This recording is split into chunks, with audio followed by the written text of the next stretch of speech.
அகிலாவின் beauty parlour அத்தியாயம் 3. கதிரும் காளியும் mechanic ஷாப்பில் அகிலாவை பற்றி விசாரித்துக் கொண்டிருக்க கதிருடைய மொபைலுக்கு ஒரு அழைப்பு வந்தது.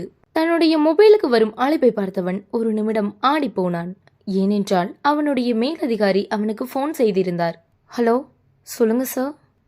சரிங்க சார், இங்க பக்கத்துல தான் சார் வந்துட்டு இருக்கேன், இப்போ உடனே வரேன் என சொல்லிவிட்டு தன்னுடைய போனை துண்டித்து விட்டு, காளி சீக்கிரம் வண்டியில இரு, நாம உடனடியா ஸ்டேஷனுக்கு போகணும், எஸ்பி வந்து இருக்காரு என சொல்லிக்கொண்டே வேகமாக ஜீப்பில் ஏறி அமர்ந்தான் கதிர். என்ன சார், என்னாச்சு, எதுக்காக இப்ப திடீர்னு எஸ்பி வந்திருக்காரு என காளி கதிரை பார்த்து கேட்க, அதற்கு கதிர், தெரியல காளி, அவர் நம்ம கிட்ட சொல்லாம கூட வந்திருக்காரு. நான் ஸ்டேஷன்ல இருக்கிறேன், நீங்க எங்க இருக்கீங்கன்னு கேக்குறாரு. அவரே நேரா வந்திருக்காருன்னா ஏதாவது முக்கியமான விஷயமா இருக்கும் சார். தெரியல காளி, நம்ம நேரா போய் பார்த்தாதான் தெரியும் என இருவரும் பேசிக்கொண்டே ஸ்டேஷனை நோக்கி வந்து கொண்டிருந்தனர். அடுத்த சிறிது நேரத்தில் அவர்கள் இருவரும் ஸ்டேஷனை வந்தடைந்தனர். வண்டியிலிருந்து வேகமாக கீழே இறங்கி ஸ்டேஷன் உள்ளே சென்றான் கதிர். உள்ளே தன்னுடைய மேலதிகாரி உட்கார்ந்திருப்பதை பார்த்து அவருக்கு சல்யூட் செய்தான். பிறகு அவரிடம், என்ன சார், ஏதாவது பிரச்சனையா, நீங்களே திடீர்னு நேரா வந்திருக்கீங்க என கேட்க, அதற்கு அவர், பிரச்சனையெல்லாம் ஒன்றும் இல்லை, இன்னும் 2 நாள்ல இந்த ஏரியாவுக்கு மினிஸ்டர் வராரு, அதனாலதான் உனக்கு சந்தேகப்படுற மாதிரி யாராவது கிடைச்சா அவங்கள தூக்கி உள்ள போடு. இதுக்கப்புறம் கொஞ்சம் அலர்ட்டா இருங்க, ஏன்னா எலெக்ஷன் வேற வரப்போகுது, அதனால அடிக்கடி அரசியல்வாதிங்க வந்து போவாங்க, ஏதாவது ஆச்சுன்னா தேவையில்லாம நம்ம தலையை தான் போட்டு உருட்டுவாங்க. சரிங்க சார், இனிமே கவனமா இருக்கேன், சந்தேகப்படுற மாதிரி யாரும் அதிகமா இல்ல, இந்த ஏரியால அடிக்கடி கேஸ்ல மாற்ற மாதிரியும் யாரும் பெருசா இல்ல, அதனால அதிகமா பிரச்சனை வர வாய்ப்பு இல்ல. வாய்ப்பு இல்லைன்னு அப்படியே விட்டுறக்கூடாது கதிர், எல்லாரையும் சந்தேக கண்ணோட பாருங்க, அப்புறம் தேவையில்லாம நாம தான் அலையணும். இந்த அரசியல்வாதிங்க எல்லாம் நேரத்துக்கு ஏத்த மாதிரி பேசுவானுங்க. சரிங்க சார், நான் பாத்துக்கிறேன் என கதிர் சொல்லவும் எஸ்பி சற்று நிம்மதியோடு, சரி நான் வரேன், நான் சொன்னதை மறந்துடாத என சொல்லிவிட்டு அந்த ஸ்டேஷனை விட்டு கிளம்பினார். எஸ்பி கிளம்பியதும் நேராக சென்று தன்னுடைய சேரில் அமர்ந்தான் கதிர். அப்பொழுது அவனது எண்ணம் முழுவதும் அகிலாவின் பார்லரின் மீதும் அகிலாவின் மீதுமே இருந்தது. யார் இந்த அகிலா? அவ எதுக்காக தன்னை விட 10 வயசு குறைவான இருக்கிற ஒரு வாலிபனை திருமணம் செஞ்சுக்கணும் என யோசித்துக் கொண்டிருந்தான் கதிர். கதிர் யோசித்துக் கொண்டிருக்க காளி அங்கும் இங்குமாக நடந்தபடி தன்னுடைய வேலைகளை கவனித்துக் கொண்டிருந்தான். அப்பொழுது மனிதர்கள் ஏதோ யோசித்தவனாய் காளியை பார்த்து, காளி இங்க வா என கதிர் சொல்லவும், காளி தனது கையில் வைத்திருந்த பைலை அப்படியே டேபிளில் வைத்துவிட்டு கதிரின் முன்பு வந்து நின்றான். சொல்லுங்க சார், என்ன வேணும்? ஒன்னும் வேணா காளி, நீ என்ன பண்றனா நேரா அகிலா வீட்டுக்கு போய் அவளோட புருஷனை பத்தி விசாரி. அது மட்டும் இல்லாம வேற ஏதாவது அவகிட்ட பேசும்போது உன்கிட்ட பொய் சொல்ற மாதிரி இருக்கா,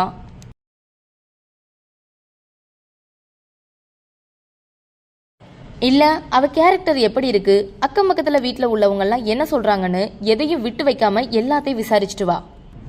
சரிங்க சார், நான் போய் விசாரிச்சுட்டு வரேன் என சொல்லிவிட்டு காளி அந்த இடத்தை விட்டு சென்றான். அதன் பிறகு கதிர் இன்னும் 2 நாட்களில் அரசியல்வாதிகள் தங்களது ஏரியாவிற்கு வருவதால் போலீஸ் ரெக்கார்டில் உள்ள குற்றவாளிகள் யாரெல்லாம் வெளியில் இருக்கிறார்கள் என பார்த்து கொண்டிருந்தான். அதில் ஒரு சிலர் இறந்து போயிருந்தனர், இன்னும் ஒரு சிலர் வேலை நிமித்தமாக வெளியூர் சென்று இருந்தனர். ஆகவே ஒரு 2 பேர் மட்டுமே ஊரில் இருந்தனர். அதனால் தங்களது ஸ்டேஷனில் இருந்த ஏட்டு சிவனாண்டியை அழைத்து அந்த 2 பேரிடமும் இன்னும் 2 நாட்களுக்கு எங்கும் வெளியில் செல்லக்கூடாது, அது மட்டும் இல்லாமல் அரசியல்வாதிகள் வரும் அன்றைய நாள் முழுவதும் போலீஸ் ஸ்டேஷனுக்கு வந்து அங்கேயே இருக்க வேண்டும் என சொல்லிவிட்டு வருமாறு கூறினான் கதிர். அதனை கேட்ட சிவனாண்டியும் அவர்களிடம் பேசுவதற்காக ஸ்டேஷனை விட்டு வெளியே சென்றான்.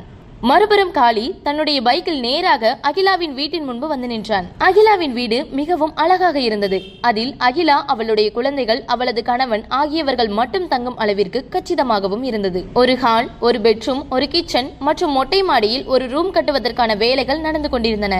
வீட்டின் முன்புறம் நிறைய இடம் இருந்தது. அங்கு கார் நிறுத்துவதற்கான ஒரு ஷெட்டை கட்டி வைத்திருந்தாள். அதன் முன்பு ஒரு பெரிய துளசி மரம் இருந்தது.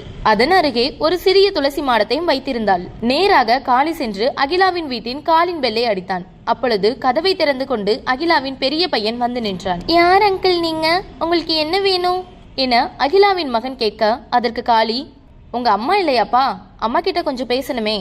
ஓ, அம்மாவை பார்க்க வந்திருக்கீங்களா அங்கிள், அப்போ கொஞ்சம் வெயிட் பண்ணுங்க, அம்மா குளிச்சிட்டு இருக்காங்க என அந்த சிறுவன் பணிவோடு சொல்லி காளியை அழைத்து ஹாலில் அமர வைத்தான். அகிலாவின் வீடு கச்சிதமாக இருப்பதால் ஹாலை ஒட்டி பெட்ரூம் இருந்தது.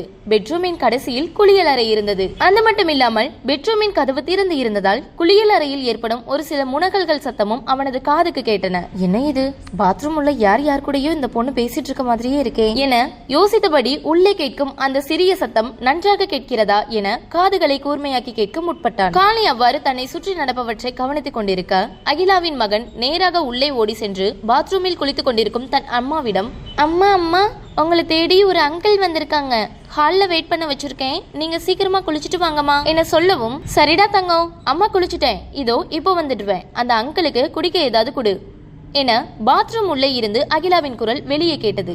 சரிம்மா என சொல்லியபடி அகிலாவின் மகன் நேராக ஓடி வந்து ஃப்ரிட்ஜில் இருந்து வாட்டர் பாட்டிலை எடுத்து கொண்டு வந்து காளியின் முன்பு நீட்டினான். இது ஐஸ் வாட்டர், குடிக்க நல்லா ஜில்லுன்னு இருக்கும், இந்தாங்க குடிங்க என சொல்லவும் அதை வாங்கி குடித்தான் காளி. காளி தண்ணீரை குடித்து முடித்து விட்டு அகிலா எப்பொழுது வெளியே வருவாள் என காத்து கொண்டிருந்தான். அப்பொழுது கதவை திறந்து கொண்டு அகிலா வெளியே வந்தான். அவளை பார்த்த காளியின் கண்கள் ஆச்சரியத்தில் பெரிதாக விரிந்தன. ஏனென்றால் அகிலா ஆடை முழுமையாக அணியாமல் ஒரு மெல்லிய வெள்ளை நிற துண்டை தன் உடலில் மார்பு வரை தூக்கி கட்டியிருந்தாள். அப்பொழுது அகிலாவின் கைகளில் உள்ள துணியின் மீது காளியின் கண்கள் பட்டன. அகிலா குளித்து முடித்துவிட்டு புது ஆடை அணிந்து கொண்டு வருவதற்காக உள்ளே எடுத்து சென்று இருக்கிறாள். ஆனால் தற்பொழுது அவற்றை அணியாமல் வெறும் ஒற்றை துண்டை மட்டும் கட்டிக்கொண்டு ஏன் வெளியே வந்திருக்கிறாள் என காளி சிந்திக்க ஆரம்பித்தான். அப்பொழுது அவனது கண்கள் மீண்டும் அகிலாவின் கைகளில் உள்ள துணிகளை பார்த்தன. ஏனென்றால் ஒருவேளை அவைகள் பழகிய துணியாக இருக்குமோ என நினைத்தான். ஆனால் அவைகள் அனைத்தும் பளிச்சென்று நீட்டாக அயன் செய்யப்பட்டிருந்தது. அகிலா அவ்வாறு வந்ததும் காளியின் மனதில் அகிலாவின் மீதான ஒரு பிம்பம் உருவாக ஆரம்பித்தது. அதாவது வேறு யாரையோ அகிலா எதிர்பார்த்திருக்கிறாள். அதன் காரணமாக அவர்கள் வந்துவிட்டார்கள் என நினைத்து தன்னுடைய உடம்பில் ஆடை அணியாமல் வெளியே வந்திருக்கிறாள் என நினைத்தான். ஆடை அணியாமல் வந்து நிற்பவனை மயக்க நினைத்திருக்கிறாள் அகிலா. அப்படி என்றால் அவன் யாராக இருக்கும்? அகிலா யாரை எதிர்பார்த்து இவ்வாறு செய்திருக்கிறாள் என காளி சிந்திக்க ஆரம்பித்தான். வெளியே வந்த அகிலா ஹாலில் அமர்ந்திருப்பது ஒரு போலீஸ்காரர் என தெரிந்ததும் வேகமாக ஓடி வந்து பெட்ரூம் கதவை தாளிட்டுக் கொண்டாள். பிறகு அவள் அவசரமாக தன் கையில் இருந்த துணிகளை வைத்துவிட்டு பீரோவை திறந்து அதிலிருந்து ஒரு நைட்டியை எடுத்து மாட்டிக்கொண்டு வெளியே வந்து காளியிடம் பேச ஆரம்பித்தாள். சார், நீங்க எதுக்காக வந்திருக்கீங்கன்னு தெரிஞ்சுக்கலாமா என அகிலா காளியை பார்த்து கேட்க, அதற்கு காளி, அது ஒன்னும் இல்ல, எல்லாம் உங்களுக்கு தெரிஞ்ச விஷயத்தை பத்தி தான் கேட்க வந்தேன். சொல்லுங்க சார், எதை பத்தி தெரிஞ்சுக்கணும்? உங்க வீட்டுக்காரரை 3 வருஷமா காணும்னு உங்களோட மாமியார் எங்களுக்கு கம்ப்ளைண்ட் கொடுத்திருக்காங்க. உங்க வீட்டுக்காரர் எங்க போயிருக்காருன்னு எங்ககிட்ட சொல்ல முடியுமா? சார், அவர் வேலை விஷயமா வெளியூர் போயிருக்கார் சார். என்கிட்டயே அதிகமா பேச மாட்டாரு, எப்பயாவது தான் கால் பண்ணுவாரு. அதனால அவர் எங்க இருக்காருன்னு எனக்கு சரியா தெரியல. அப்படியா? அவர் கடைசியா உங்களுக்கு எப்போ ஃபோன் பண்ணாரு? அவரோட நம்பர் இருந்தா கொடுங்க. சார், அவர் எனக்கு ஃபோன் பண்ணி ஒரு 4 மாசம் இருக்கும் சார். அதுக்கப்புறம் அவர் என்ன கால் பண்ணல. நானும் அவர் பிஸியா இருப்பாருன்னு ஃப்ரீயா ஆயிட்டு பேசுவாருன்னு வெயிட் பண்ணிட்டு இருக்கேன். உங்ககிட்ட கால் பண்ணி பேசுறாருன்னு சொல்றீங்க, அப்புறம் எதுக்காக அவர் அவங்க அம்மா கிட்ட பேசாம இருக்காரு? அவங்க அம்மா அவர் கூட பேசியே 3 வருஷம் ஆச்சுன்னு சொல்றாங்களே. அதை பத்தி எனக்கு தெரியாது சார். அவங்களுக்கு நாங்க 2 பேரும் கல்யாணம் பண்ணிக்கிட்டது சுத்தமா பிடிக்கல. அதனால அவங்க எங்க கூட பேச மாட்டாங்க. எப்படியாவது அவங்க பையன் கூட பேசுவாங்க, அவ்வளவுதான். அதுவும் அடிக்கடி எல்லாம் பேச மாட்டாங்க. அப்படின்னா நீங்க சொல்ற மாதிரி உங்க வீட்டுக்காரர் உங்ககிட்ட மட்டும்தான் பேசுவாரு, அவங்க அம்மா கிட்ட பேசலன்னு சொல்றீங்களா என காளி மீண்டும் அகிலாவை பார்த்து கேட்க, அதை கேட்டுக்கொண்டிருந்த அகிலாவின் மகன், அம்மா அம்மா, அப்போ அப்பா உங்ககிட்ட அடிக்கடி பேசினாரா? என்கிட்ட மட்டும் ஏன் பேச மாட்டேங்கிறாரு என அகிலாவை பார்த்து கேட்டான். அவனது அந்த கேள்வி காளிக்கு மேலும் அகிலாவின் மீதான சந்தேகத்தை வலுவூட்டியது. உடனே காளி அகிலாவை பார்த்து, நீங்க பேசுவார்னு சொல்றீங்க, உங்க பையன் பேச மாட்டார்னு சொல்றான். சார், அவர் பேசும்போது இவங்க எல்லாம் தூங்கியிருப்பாங்க. அவர் எப்பவும் நைட் நேரத்துல தான் கால் பண்ணுவாரு, அதனால என் பசங்களுக்கு தெரியாது சார் என அகிலா காளியிடம் சொல்லிக் கொண்டிருக்க, டிங் டிங் டிங் என அகிலாவின் வீட்டு காலிங் பெல் ஒலிக்க ஆரம்பித்தது. காலிங் பெல் ஒலித்ததும் அகிலாவின் முகம் மெல்ல மாற ஆரம்பித்தது.